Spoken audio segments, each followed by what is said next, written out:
Okay, so good morning, everybody. Welcome to the ONOS planning for release 115, codenamed Peacock. Just some reminder about logistics. Please mute your line. We're recording this. Let's. The plan here is to kind of figure out to communicate what the Peacock schedule is, what the major release of themes are, and what the objectives are, and kind of go over various areas of the project. So also as part of this, we will review the various OWL release accomplishments, which will be followed by kind of the continuation into the Peacock release deliverables. And the whole goal here is for people to come to the same mental picture of what's happening, and they can jump and help each other if necessary, or people who are interested in working in the same areas can connect. And also so we can plan for any dependencies that may be between the different areas. So the Peacock schedule, it's as you recall, with our release, we started to be on 4-month cycles instead of 3-month cycles. So Peacock is scheduled to release in December. We smacked it not too close to the holidays, so we have some wiggle room. So it's middle of December. With that in mind, we allocate about 2 weeks of stability, kind of convergence times. So there's a feature freeze at the end of November, right after Thanksgiving. And then there are 2 milestones for reviews. Now, with our release, we kind of left it up in the air for projects to schedule their own milestone reviews as they accomplish certain mini objectives throughout the release. But that really happened only with some of the ISSU and core releases. That really didn't happen with the community added features. And so what I would like to do is to give TSD more visibility. I pre-scheduled 2 milestones, kind of along roughly thirds of the 4-month period. And I'll put those on a calendar, and what I would like to do is people schedule reviews throughout those, for those particular dates. And so I will also send reminders in ample time for people to prepare and solicit reviews, because I would like to get more of a up-to-date pulse. Not only myself, but for the benefit of TST and for the benefit of the overall community, to give chance for projects to get visibility. So the major themes for, at least from the platform and core perspective, now clearly this is not going to necessarily apply to some of the more kind of extension or peripheral regions of the project. Major themes are here to perform some platform upgrades. As you recall, we are on Apache Craft 3.08, which is at this point in time rather old, and so what we would like to do is rev it up to the latest 4.20. And as part of this, we would also like to upgrade the platform with the latest version of release Java and a few other areas. And also use this as an opportunity to start disaggregating the code base, to take some of the more peripheral areas like the legacy protocols and move them into their own repository. They would still be built as part of the releases for now, but they would not be necessarily part of the same repo. What are you defining as a legacy protocol? BGP, ISIS. There's a number of extensions that ONOS has that are, not frequently used. And we've received feedback from some of our providers that they don't like tripping over that stuff when they're looking through code. All right. So this is not really going to affect necessarily the runtime, because at runtime they have no effect, right? The code just occupies disk space. It doesn't occupy any CPU or memory resources. But this is mostly just for kind of cleanliness from the developer standpoint. Anyway, we'll cover that more in detail. So platform upgrade, initial code disaggregation.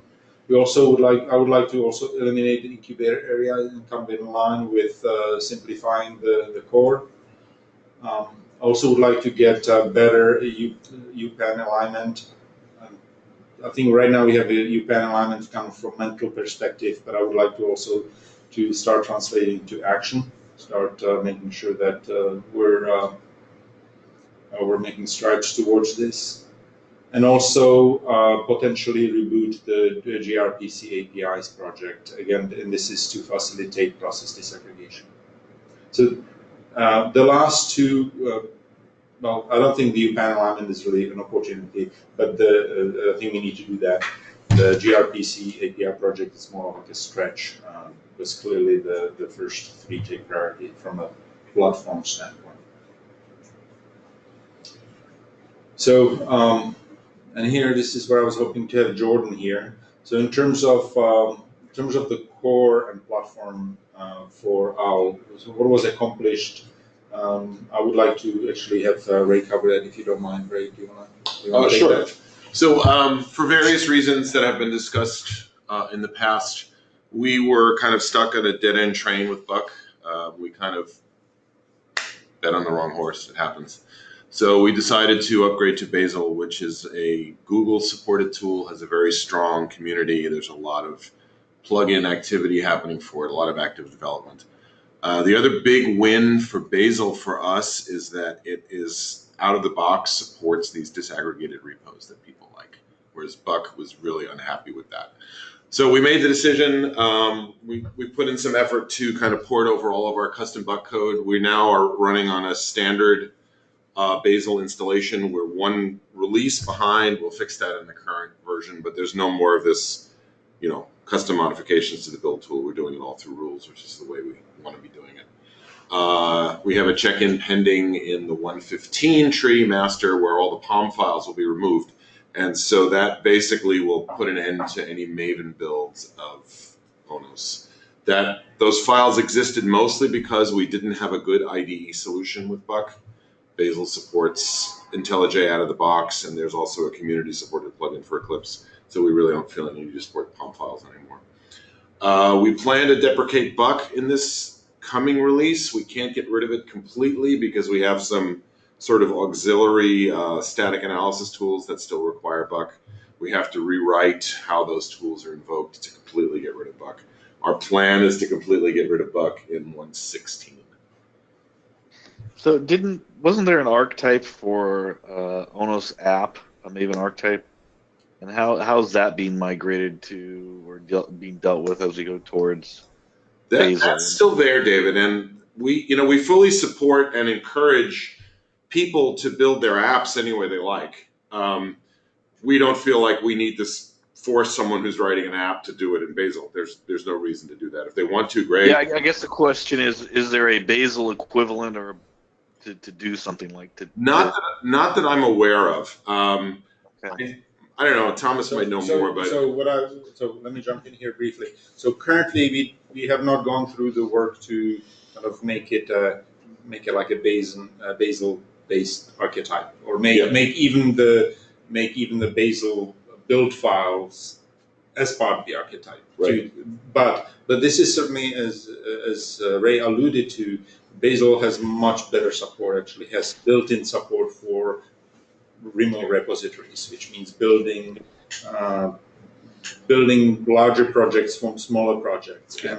And so we feel that it should not be much trouble for archetypes to actually use the existing ONOS custom rules. For example, like ONOS app, there's a rule that assembles an ONOS application archive from the various pieces of the source code. And yeah, I guess my question was, is there going to be a change or a new recommendation on how to, for that beginner, I want to write an app, where do I go? How do I go about doing that right now? For now, document. Yeah, for now, the archetype. Yeah, for now it will continue to be Maven, but the goal is, as we disaggregate the ONOS repository, we will want to build the pieces that are splintered through Bazel. And so as we accomplish that, those same rules that are available for the external repositories will be available for application developers. And so we will build those in as part of the archetype. So developers will have a choice to build either through Maven or through Bug. Yep. I'm just wondering, and because I haven't been involved in the Java community as much lately, if there's a better templating tool to kind of build these application templates out there now. An archetype is. Right. So, I mean, that's in terms of better templating tool. I mean, I have not actually been looking at it, so I can't really speak to that. But the idea is to use the existing archetypes to eventually upgrade them to allow those custom generated projects to be built using Bug as well. Bazel in addition to Maven. Okay. One of the nice things about Bazel is, obviously we're not there yet, but say someone wanted to write an application in Go. Mm-hmm. It's relatively straightforward in Bazel to do that, to include a repo that's in a completely different language than what you're executing. Because Bazel is really only dealing with the produced artifacts and the rules to make them. It doesn't really care about where they come from or how they're made. So as long as you follow their sort of way of doing things, for example, once we had the gRPC APIs, then you could imagine a scenario where people are writing in whatever they feel like. Yeah. So I think this is an important building block to get us to step towards, microservices and a lot of things that we've been talking about, but have kind of been not knowing how to start on. Yeah, that's absolutely right. Yeah. Yep. Okay. Thanks. And also, just a small addition. At least personally, I would like to remove Bug within 150. Okay. As you said within 116. I was thinking we would deprecate. That was the original goal, but I'm thinking we ought to act more swiftly than we did with ONOS. I mean, we get so many people confused about how to build ONOS on the dev list. My feeling is the fewer moving parts, the better. Exactly. Yeah. So. Okay. So in terms of and here, this is what I was hoping to have Jordan here. In terms of the other parts of the core. Specifically with Atomics and ONOS cluster and ISSU. So let me cover that briefly as best as I can.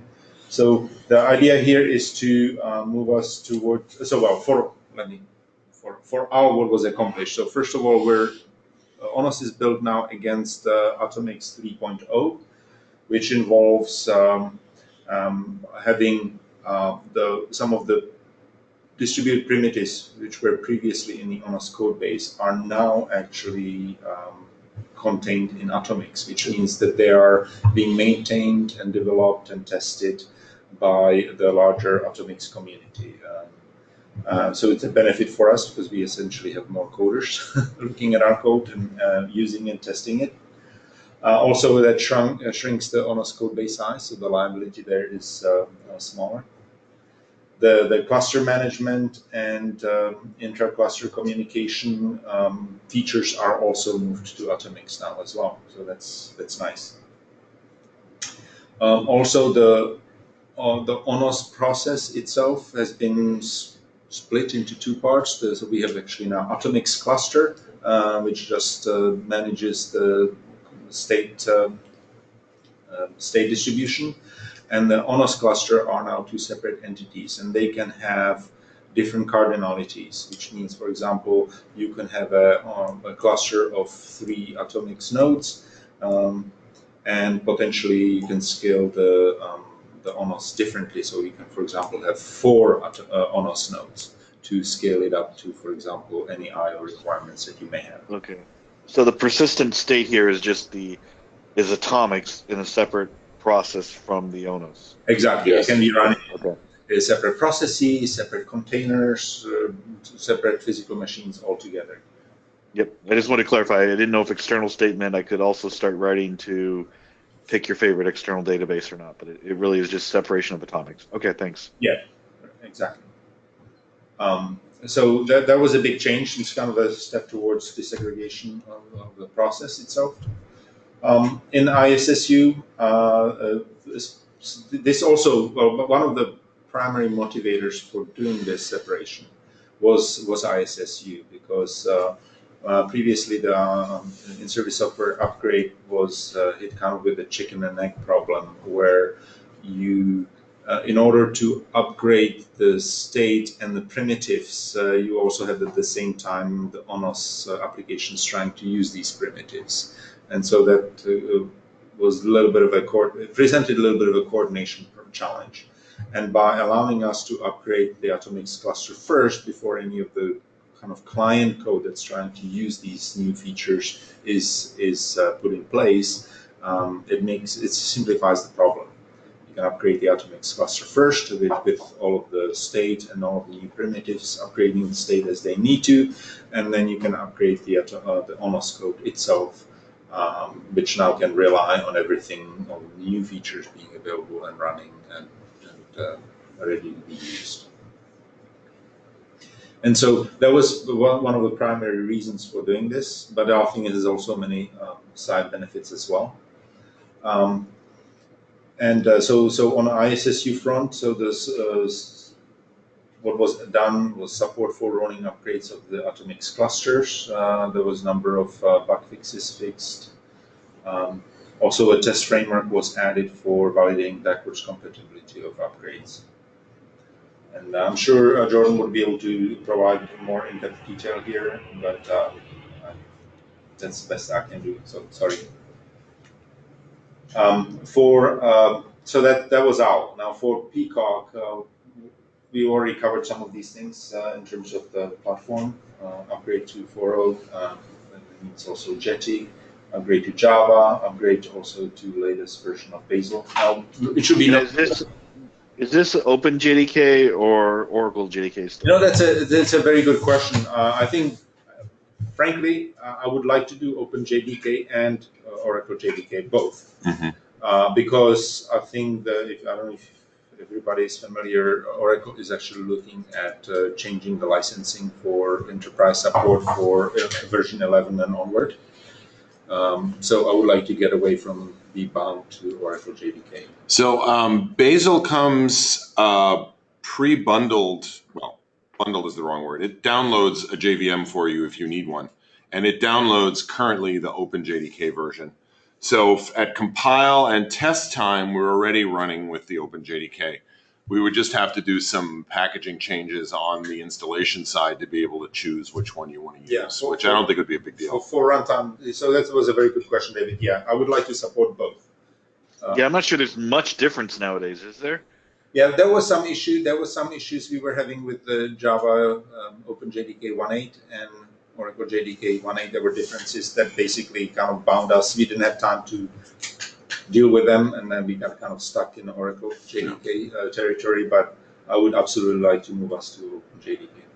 For example, when you there's run some differences around TLS, but I thought some of those were being resolved. Yeah. When you run, the Bazel run ONOS local currently, you're actually running the OpenJDK. So we have had some experience at runtime as well with ONOS. Okay, so I was not aware of that. Okay. So I don't think it should be a big problem. I think that's a good idea. Okay. Jordan, Jordan is here. So I tried to cover our deliverables. I'm gonna rewind back one slide and maybe give you an opportunity to cover the last two items here, atomics, ONOS cluster, and ISSU, because I didn't do it justice, I'm sure. Yeah, sure. So, yeah, I mean the big change in OWL was re-architecting the controller. So we moved basically the distributed primitives into atomics where they can be reused by atomics users and just get more use, more testing, and we've already seen that happening in atomics. I was actually working last night with some users on bugs that they found, so I think it's going to be huge for stability for the cluster overall. And then, so this basically separates the atomics cluster, or basically consistent storage out of ONOS into the atomics cluster. And so the big thing that gives us is a lot of help with ISSU, where we can introduce new features or bug fixes into atomics. So we can release atomics independently of ONOS, and people can upgrade it. And so what I've been working on is tests to be able to support rolling upgrades in atomics, so you can do an upgrade of the atomics cluster to introduce bug fixes and new features, and then we added a compatibility test so we can continuously ensure that you can upgrade atomics and introduce new features, and then When we do a rolling upgrade of atomics, yeah. do we expect to put, would it be helpful, A, or do we expect to, B, have to put ONOS in kind of, hey, let's go into a steady state mode or something where I'm not expecting lots of changes? Or do you expect it to be able to, what's the performance impact you're looking at during that? So there's time? not really a performance impact because, I mean, unless there's a failure in the atomics cluster, because the atomics cluster is designed to tolerate a certain number of failures, and if you're just taking one node down at a time, it's basically the same as just tolerating a failure. Which, in the case of consensus, there's zero impact because it only cares about a majority of the cluster, and performance is not changed assuming a majority of the cluster is available. So if you have a 3-node cluster and are taking one node down at a time, it makes absolutely no difference. And since I now have atomics as a separate process, and I could be running this in a containerized environment under Kubernetes or Swarm, which both have kind of a rolling upgrade policy to deal with that, is this a different rolling upgrade policy, or is this one that will work with Kubernetes upgrade policy? No, so that's the work that's going to come up in the next release, is implementing this, putting this on Kubernetes and testing it, but it should work fine. I believe it should work along with the Kubernetes rolling upgrade policy. So I would put you on that. Since we I'm gonna skip over, right? So we kind of covered the platform deliverables for Peacock,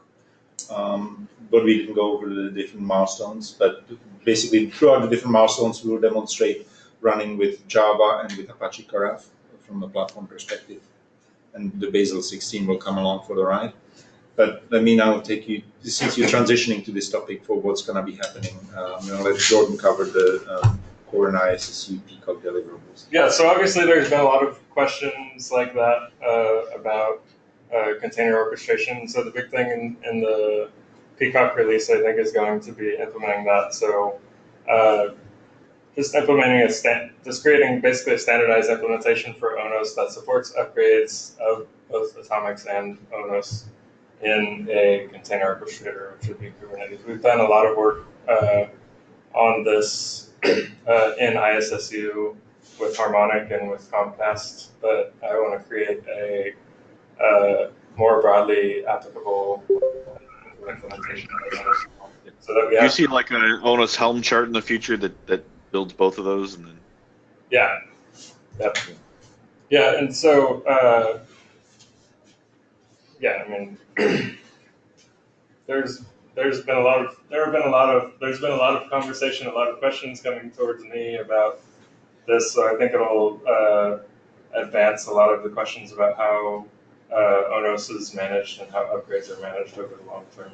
So we should have an answer for all of that. Yeah, and it gets interesting too when you now have multiple ONOS engines or instances under container management system, and you're dealing with load balancing between OpenFlow load balancing and Kubernetes load balancing. Yeah, and I think that would be the long-term question to answer too. Also, is how do we scale ONOS in a container orchestrator because of the problems that we were talking about with stateful connections and things like that. Yep.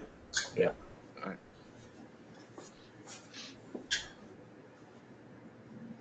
Okay, so that covers this. Sorry, I noticed you schedule milestone 3. I have pre-scheduled only milestone 1 and 2, but I'll let you I'll schedule put 2 of them together. No, or you can schedule whatever. You can schedule a separate review. That's fine too. Sure.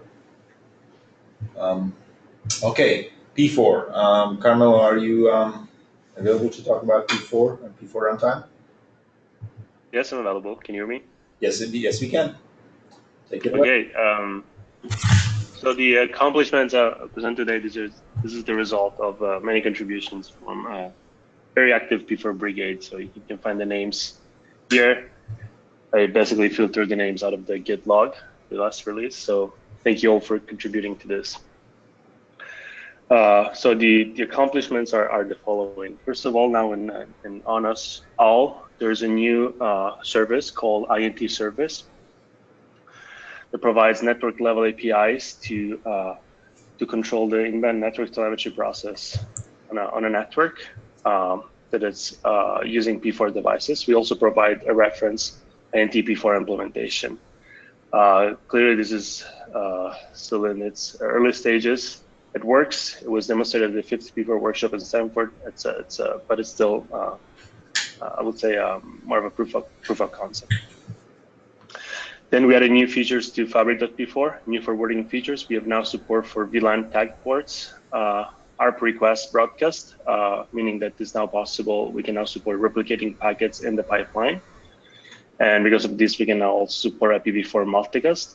And we also support new ACL behaviors like cloning packets to controller while living, while also forwarding them through the data plane. And we also added initial INT support to Fabric.P4.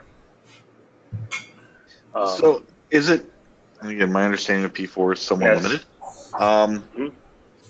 What happens if I want to run Fabric P4 and Int P4? How does that work? How do you merge those two P4 programs together to run them both at once, or can you? Yeah, good question. So right now, P4 doesn't really offer a good way to, let's say, link P4 programs together. We have what we use. We use a lot tricks like preprocessor flags to basically inject portions of code in a pipeline or the other. So right now, INT.P4 is more of a code name to say that we have a reference P4 code in the ONOS code base, but we are not directly, let's say, importing an official, INT P4 module in Fabric.P4. It's more of a manual process. We basically have, in this case, we have code, duplication. In ONOS today, we support mainly two pipelines, P4-based pipelines. One is called Basic, the other one is called Fabric. So right now there is INT code in both of those pipelines. Okay, thank you. You're welcome. So third, we started working on a much needed feature, which is a suite of data plane tests for Fabric.P4. This is based on PTF, which is similar to OpenFlow test, but it's a framework for data plane testing that is not tied to any control protocol like OpenFlow. This is actually living in a separate repository. You can find the URL there. So it's not directly part of ONOS, but it's supporting the work in ONOS because this is the way we actually do data plane testing for Fabric.P4. And today we have a number of test cases for forwarding, GTP termination, and INT. And this is what we use to validate the compiler outputs for Fabric.P4 on different targets like software switches or hardware switches. We now have a new STC scenario to deploy and quickly test Fabric.P4.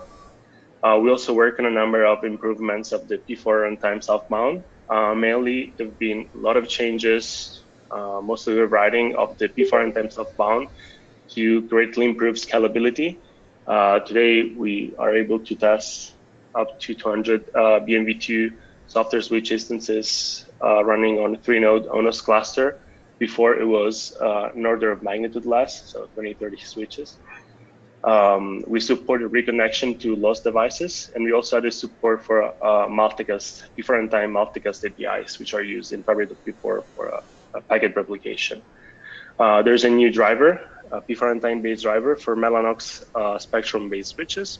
And we also improved a lot learning material. There is a new ONOS, very extensive, comprehensive ONOS P4 tutorial. This includes both slides, so presentation material, but also hands-on exercises that include a new sample ONOS application called My Channel application, which lives under apps/P4 tutorial. Jumping back to the clone to the controller, how does that message get pushed to the controller? Is that over what protocol? Over P4 runtime. So it uses an equivalent of the OpenFlow packet name that is called P4 runtime packet name. All right, thanks. But differently from OpenFlow, this requires,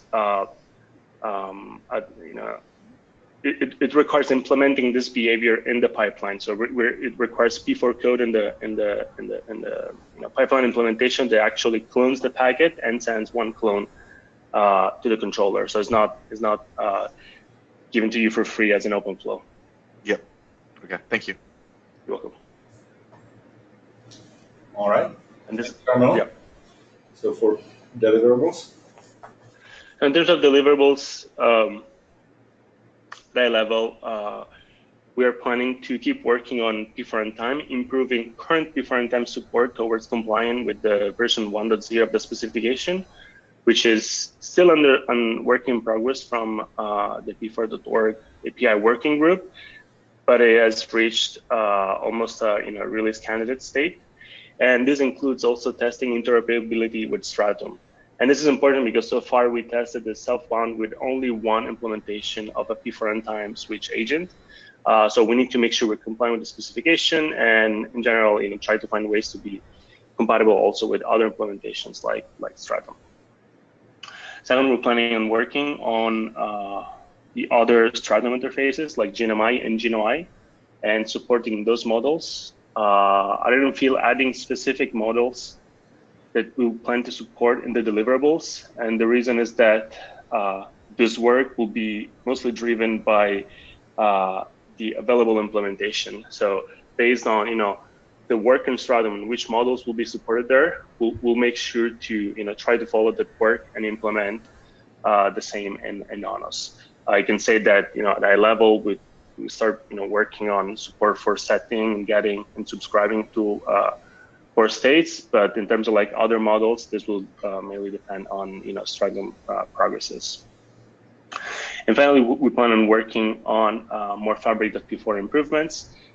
We want to test interoperability with OpenFlow switches. So the idea of having a mixed fabric of both P4 switches and OpenFlow switches, which is also the content subject of the demo we're working on for ONSU. We'd like to add support for double VLAN tags, so Q and Q, as well as working on pipeline optimization, so creating perhaps different profiles of Fabric.P4 depending on the different use cases. For example, a use case that requires more routing memory, or for example, a use case that requires larger bridging tables. And similarly to GNOI and GNOI, we also plan to add more forwarding features, but support for that will be opportunistic and mostly driven by use cases and demos we'll be working on. In terms of milestone, the first one will be about a Chalice demo with both P4 and OpenFlow switches. And the second one will be a demo of GNMI and GNOI support in ONOS.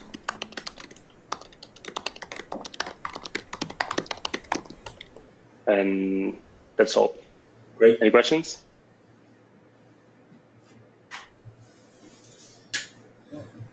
Guess not. This is great. Thank you, Carmel. Okay, for QA, who's going to present you? Yeah, I can cover that. Great. So for QA, in our release, we mainly focused on Chalice testing and HA testing.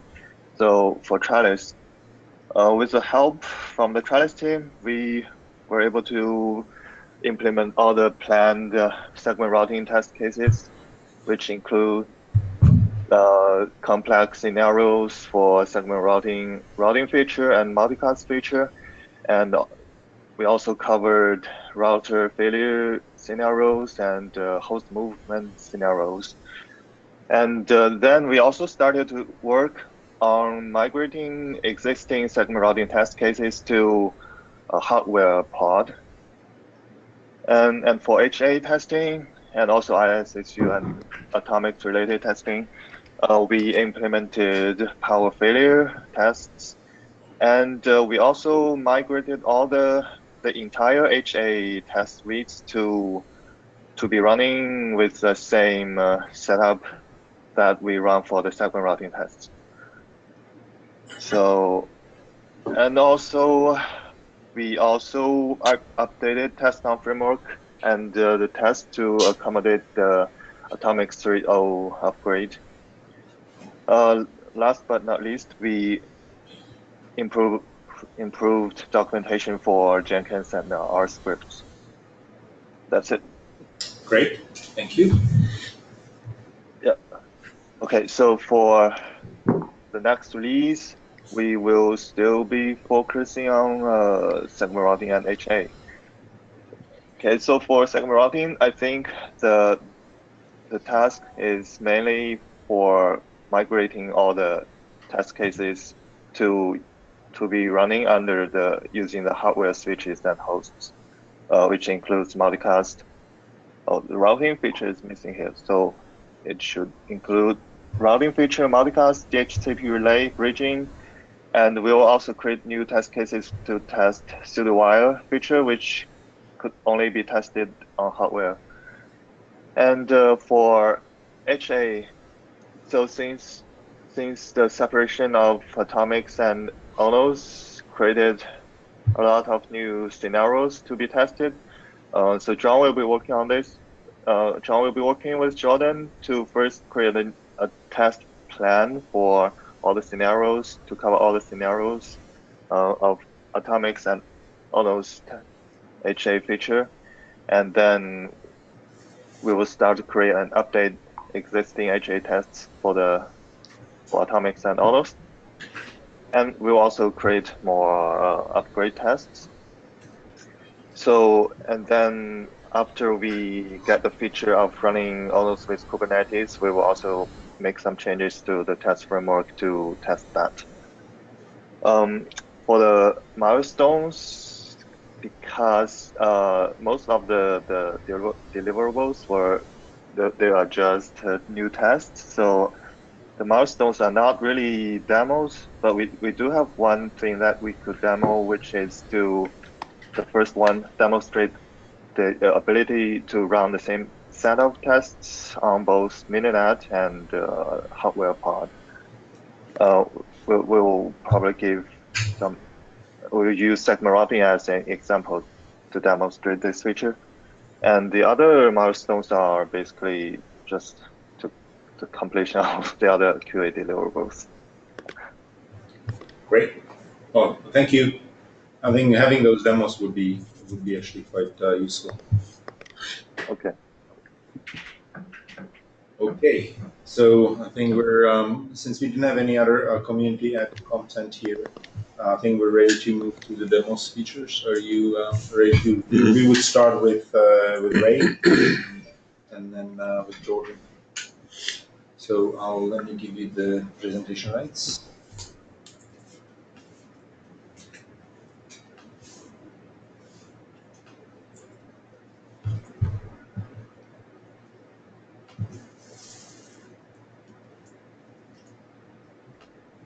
All right, everybody can see Ray's screen, right? How can I make my text bigger? I see a terminal, yes. Comment box. Oops.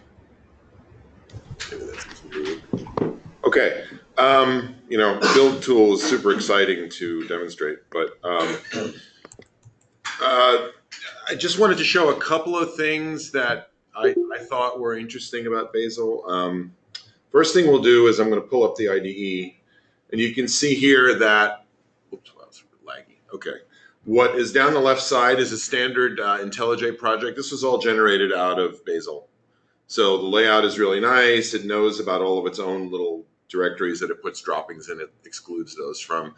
I find this to be remarkably nice. I was really surprised at how good it works, given the problems we had with both the POM-based ones and the Buck-based ones. The way So that it's a two-step process, Basil. You like generate a IDE file and then open the IDE?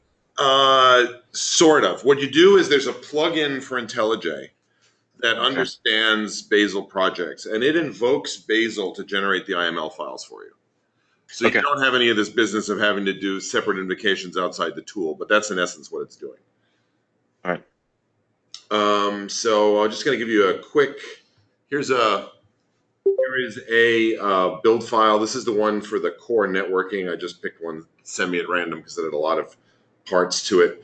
You can see it looks very similar to the layout of Buck. These things here, compile deps, test deps, those are sort of macro things. They are lists of what are known as targets. Target in Bazel is basically something that you can make. Target would correspond in most cases to something like a jar file or maybe a model or something of that nature.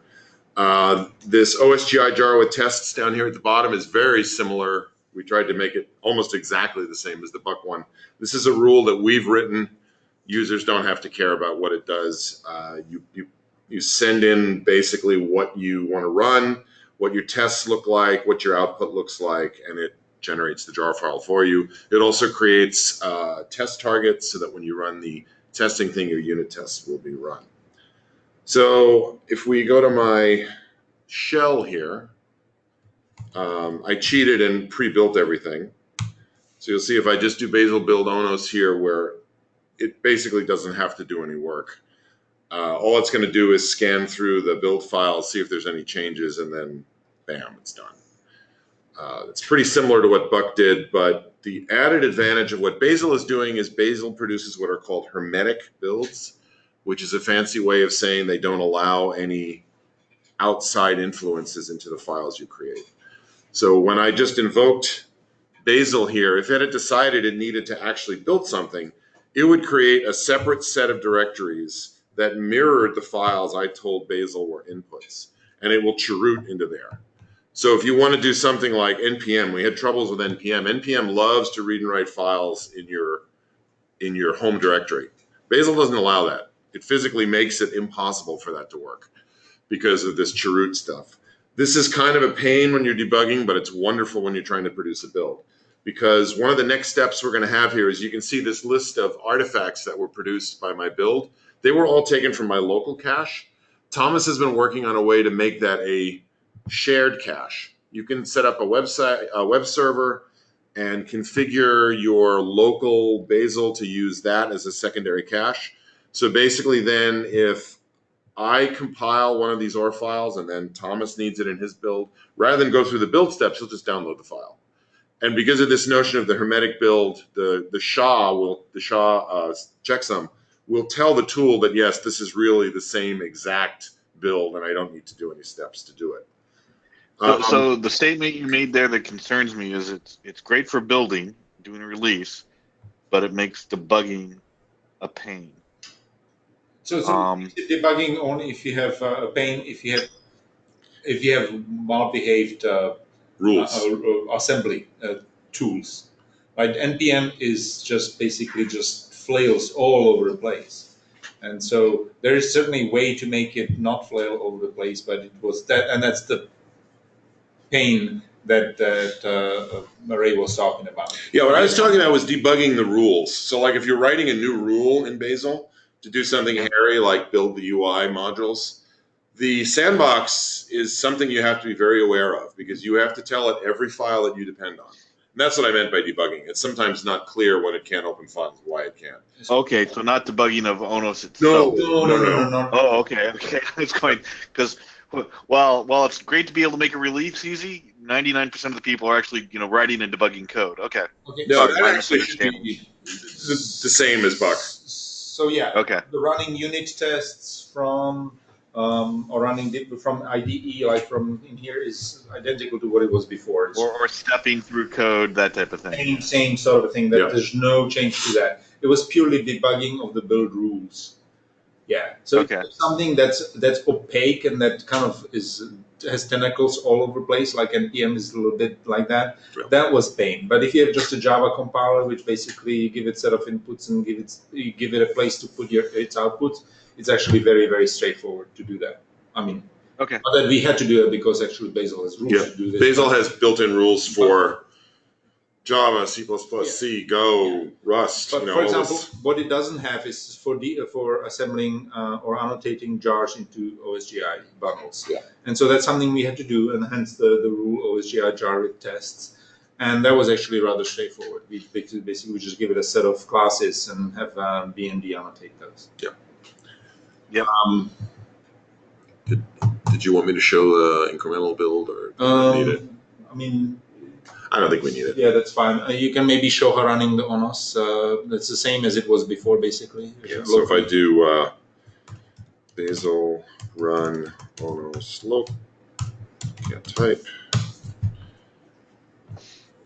And again, we try to keep the usage as similar to what it was with Bug to simplify the translation, except instead of saying Bug in the front, you say Bazel.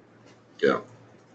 But that's calling straight Bazel. That's not calling a script that runs Bazel. Correct. It's calling straight Bazel. Now we do have our shorthanded aliases like for OP and OT and OK. like we had from day one, and they have been now remapped to use Bazel. But in itself, the raw Bazel usage is, we try to keep it as straightforward and simple as possible. And we So really, if someone knew Bazel, they could use the normal commands they're familiar with. That's Yeah. Absolutely. yeah, we definitely wanted. I tried to make the rules as much the same of the Buck ones as I could, and we tried to make like the the top level targets and all that stuff is basically the same as that. So for most people's usages, they just need to replace the word Buck with the word Bazel, and it'll just go. Plus, all right. Cool. what we don't have anymore is this business of downloading custom Buck plugins, and that was a little bit of a liability before, and so we're completely free of that now. So I'll give one more Bazel ping here, and then we can go on with something else. But what you're not seeing under the covers here is we really had to stand on our heads to get Buck to do some of these things. Like for example, the P4 compilation was really kind of hairy because we had to download a compiler executable and then figure out where the protocols were and download them. There were calls to Git embedded in Buck rules. It was really not something that was very reliable if you like change platforms or change Git versions or something. What Bazel does for those kind of things is you have the ability to say, like, it's very integrated with GitHub, right, for obvious reasons. So you can say, hey, I want to download this repo from GitHub, and it's not built with Bazel. So here's a Bazel build file in my source tree that will build that tool. And that's, for example, how the Proton Compiler works.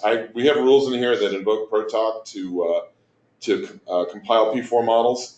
We don't know anything about that. We just say, hey, here's a P4 model, go get me a Proton. And it figures out what your target is, what your host is, pulls down the source, compiles it for you, boom.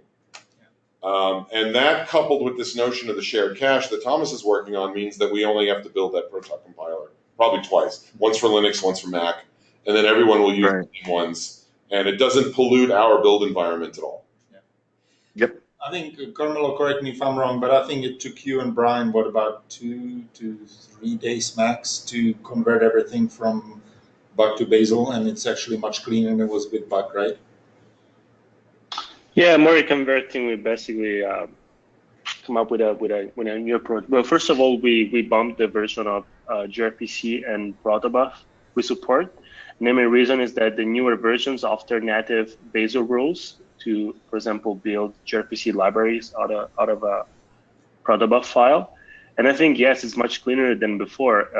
There is now one rule that is called, I think it's called OSGI proto jar, that simply generates an OSGI compliant jar that includes both protobuf and gRPC classes out of a single or multiple protobuf file. So yeah, it's much cleaner, and yeah, I would say it's also easier to maintain since we now depend on Bazel rules that are from those different projects. So we're not even maintaining those rules anymore.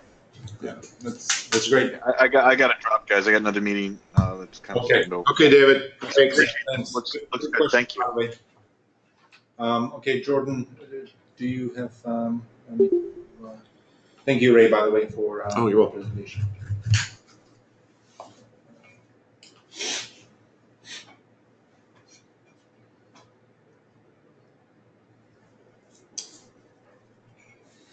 Okay, everybody sees Jordan's screen?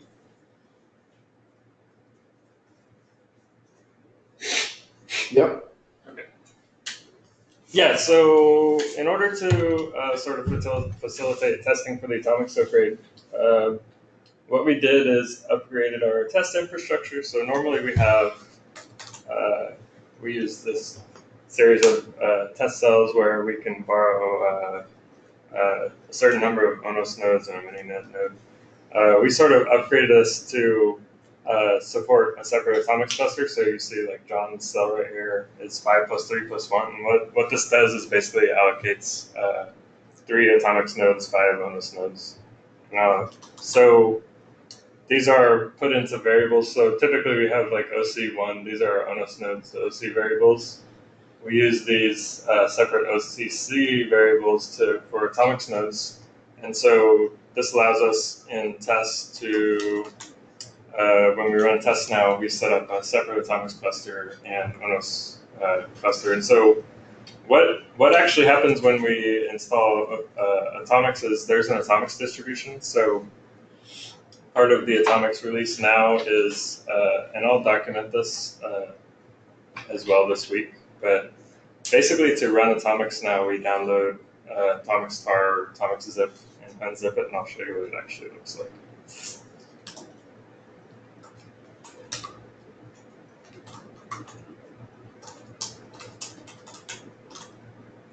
Yeah, so this is the atomics distribution. It's sort of like a parallel what you see in an ONOS installation. So in atomics, there's an atomics configuration file. This is the configuration file we generate for use in our tests. So yeah, this sets up the atomics cluster, RAF partitions and things like that. And then, yeah, this is where like the RAF logs are stored, configuration files and various scripts and things like that. And actually, if you are interested in playing with this, there's an examples directory, which the examples are example configurations, and there's an ONOS configuration in there. And so this will help get started running basically atomics for ONOS, the way that ONOS uses it. So if you log into ONOS, there's nothing really different about it. It looks the same from ONOS's perspective. There's not even currently a way to see what atomics nodes it's connected to. I guess there should be. But the cool thing, one of the cool things that you can do is if you kill an ONOS node, you'll actually see that instead, previously, because the ONOS controller was just a static set of nodes, when you killed a node, you would see its state change, but instead now you see it getting removed from the cluster. So the cluster, there's no longer a quorum limitation on the controller, so this can scale down to 1 node and back up to 20 nodes. Yeah, because these nodes don't talk directly to each other at all, right? They just talk to the share state. They do a little bit, but the protocols that we use in the ONOS controller cluster now are all highly available. I mean, high availability. You know, they can all tolerate up to basically, you only need 1 ONOS node to be running to preserve the state of the cluster, no matter what the size of the cluster is. So yeah, you could kill. I could kill 4 nodes and then add back 10 nodes, and you'd just see the number of nodes change. There's no longer a static configuration, because what's happening is basically when you run ONOS, actually I can show you.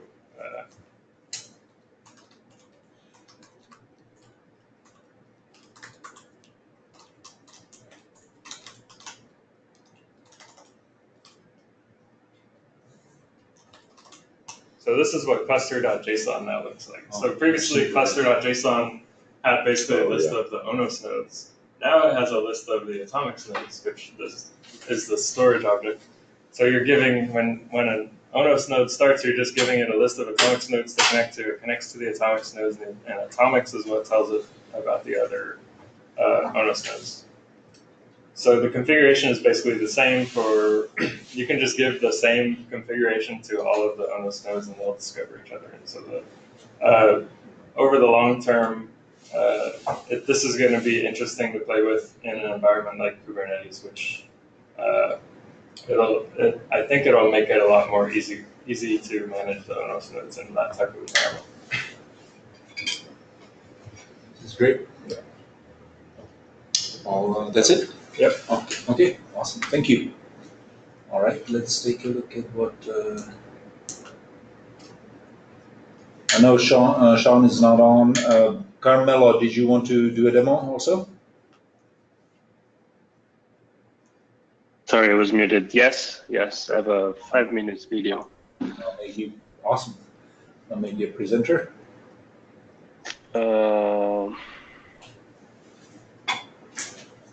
Can you see my black screen?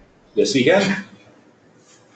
Okay, so this is actually 2 demos. The first one is about the new features in Fabric.p4, and the second one is a very quick demo about the ability of the different types of bound to scale. So I made a video in the interest of time and to avoid any technical issues. So here I'm running ONOS with a small leaf spine topology of 4 devices controlled by a 3-node ONOS cluster. In this case, now I'm verifying that the nodes are actually running Fabric.P4. And as we can see from the pipeconf view, this is the case. So Fabric is the pipeline deployed on the device. We have a look at the applications, and we see the usual applications related to P4 and P4 time, including segment routing. But differently from before, we're not running any more proxy R. Maybe something I had to mention before. So in this demo, we're showing the ability of Fabric.P4 to handle ARP request broadcast, as well as clone to CPU behavior and support for VLAN tagged hosts. So before, to basically ping hosts and support ARP packets, we had to run the proxy ARP application. Now, similarly to the OpenFlow version of Chalice, there is no more dependency on the proxy ARP application, as ARP requests are entirely handled at the data plane level. So yeah, the proxy ARP application is not running. Second, we have a look at the groups running on the device. We see 2 kinds of groups, select and all. So the all group is the one used for the multicast process, for actually more than multicast, I should say, for doing ARP broadcast. So this is how we configure packet replication in P4. You can see that we have 3 ports added to this group for 3 and controller. Must be said that controller is not always used. It doesn't mean that if we use this group, we are actually duplicating all packets to controller, but this is the, let's say, way we found to support clone to CPU behavior. So sometimes, depending on the previous action in the pipeline, packets can be also broadcast to the controller or not. So also, as we can see, we support this new P4 time multicast features using the standard ONOS northbound group API.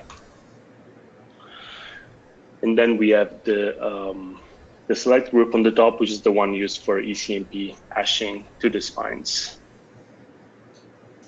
Okay, we see there's no host right now discovered. So we start pinging. So we start pinging the first group of hosts. As we can see, the clone to CPU behavior is working as ONOS is discovering, segment routing is discovering the host. We do the same with the other group of hosts, H3 and H4. Same happens. Now we discovered the second group of hosts. If we look back at the UI, we can clearly see the new discover host. And in a second, we'll show that these hosts have different VLAN configurations. So for example, the first one is connected to untagged port as packets are coming in without a VLAN tag, while the second one is a VLAN tagged port as packets are coming in tagged. The same for the other group, but clearly with the different VLAN tag. And we can see this also from the interface configurations. This is the standard segment routing configuration. Some interfaces are configured to be untagged and some other are configured to be tagged. So this is the end of the first demo. I don't know if there's any questions. This is great. Yeah, that's really cool. Okay, next time is a quick demo on the ability of the P4 time self-bound to scale. What I'm doing here, I'm again running a 3-node ONOS cluster, and I'm also running Mininet in this case with that. I'm about to run a topology of 150 switches in a linear fashion. The reason why I cannot go more than 150 is more with an issue with the Mininet script and simple switch gRPC. Simply when I start creating usually more than 200 switch, more than 150, the chances that the whole thing breaks on the switch side are simply higher. So 150 is a bad choice. It's a good choice for testing.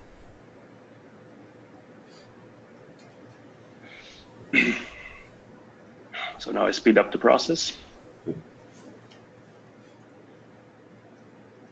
I don't know if it can be seen, but on the log, we can see there are a number of errors during the discovery on all this device. And these errors are expected, and that's because of the maybe not the great performances of the software switches, and other errors that might happen due to the high number of switches connecting to ONOS. But the most of the changes that were introduced in the new P410 self-bound were to make the self-bound robust to this kind of errors. So even if we see a number of errors regarding the installation of flow rules, ONOS is able to recover quickly from those errors and discover, in this case, the full topology. We are able to discover the full topology clearly because we are running the LDP link discovery application. And all the links and the switches are there. Mm-hmm.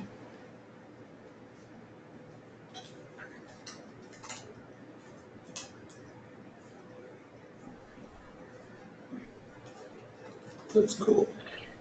Yeah. Yeah, it's awesome. I'm impressed that you want to do that.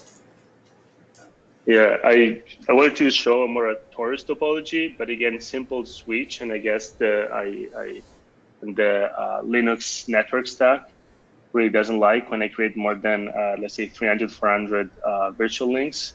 So I decided to go back on the linear topology. So yes, in this case, I demonstrated rebalancing of mastership roles. As you can see before, it was 73, 49, 28. So equalizing mastership roles seems to work well.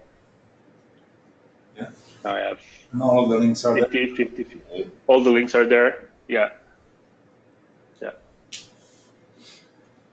Yeah. So basically, these are features that were supposed to be there since the beginning, but given the experimental nature of the work, we kind of like put aside the ability of ONOS and the P410 self-bound to handle a large number of devices, but these things were fixed in the last release. So the last thing I'm going to demo is the ability to ping, to do a ping all.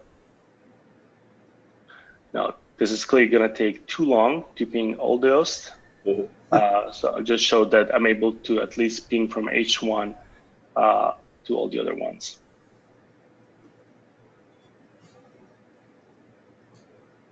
I remember accelerating this part, but it clearly did not. Anyways, That's okay. yeah, as you can see, I mean, all the hosts were pinged. Oh, cool. And you are discovered. Yeah. Right now we're handling around 7,000 flows. And that's pretty much it. Any questions? No. You're running this out of looks like the 114 tree, right? Yeah, I'm running this out of the 114 trees, yes. That's so cool. Yeah. That's awesome. Great. Okay. Come on. Thank you. All right. So I think so the P4 INT support demo will be in the afternoon session. So I think. Yes, Jongwan is giving that, and right now it's not a good time. I mean, it's not. It's right. in Yeah. Yeah. Middle of the night for him. So, all right. Well, thank you, everybody. This was a good session. I guess we'll have another one in the afternoon. I expect that one will maybe go a little bit faster. I think the demos that were given this morning, we don't need to do those. Yeah, people can look at them. People can take a look at the recording. All right. So unless there's any questions or suggestions, we can close this session. Okay. All righty. Well, thank you, everybody. We'll see you in the afternoon. Bye-bye.